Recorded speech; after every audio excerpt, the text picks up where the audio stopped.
Shalom, Bapak Ibu Saudara, selamat pagi. Bersyukur buat hari ini.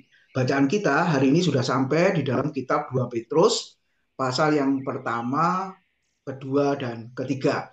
Pagi ini, untuk mengawali hari ini, kita akan merenungkan satu ayat firman Tuhan di dalam 2 Petrus pasal 3 ayat yang ke-18, yang berbunyi demikian.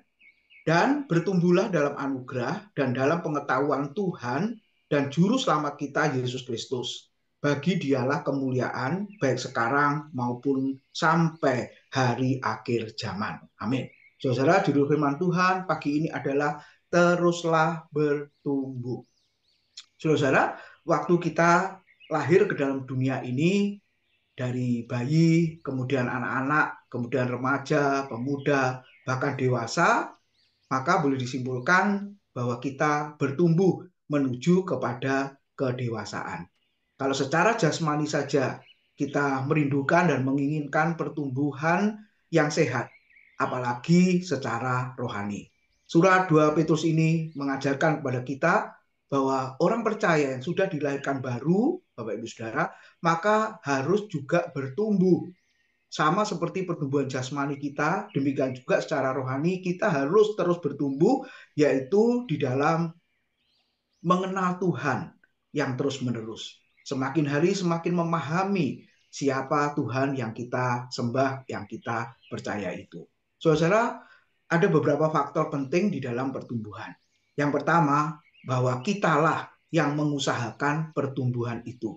Sama seperti seorang bayi yang baru lahir, saudara, suka air susu, kata firman Tuhan, ya, bayi rohani di dalam 1 Petrus pasal yang kedua, di situ jelas suka rindu air susu yang murni dan rohani supaya olehnya boleh bertumbuh, saudara.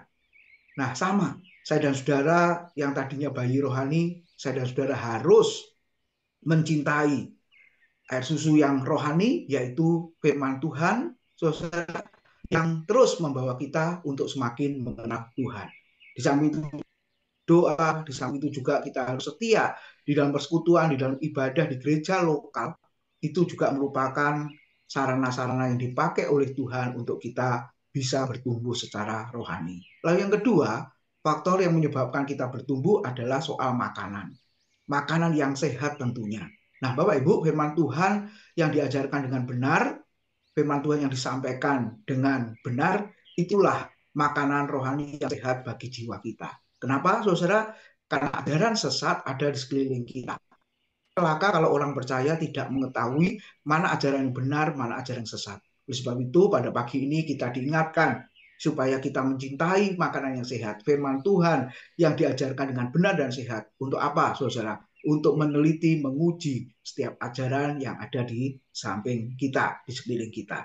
Dan yang ketiga, faktor penting untuk bertumbuh adalah ketika saya dan saudara bersekutu dengan saudara yang lain. Kenapa saya dan saudara harus setia, cinta kepada gereja lokal kita? Karena di dalamnya di situ ada nasihat, teguran, kekuatan, dan penghiburan, Bapak Ibu Saudara. Dan kita boleh bertumbuh juga melalui saudara seiman kita. Selamat pagi, selamat beraktivitas, Tuhan memberkati.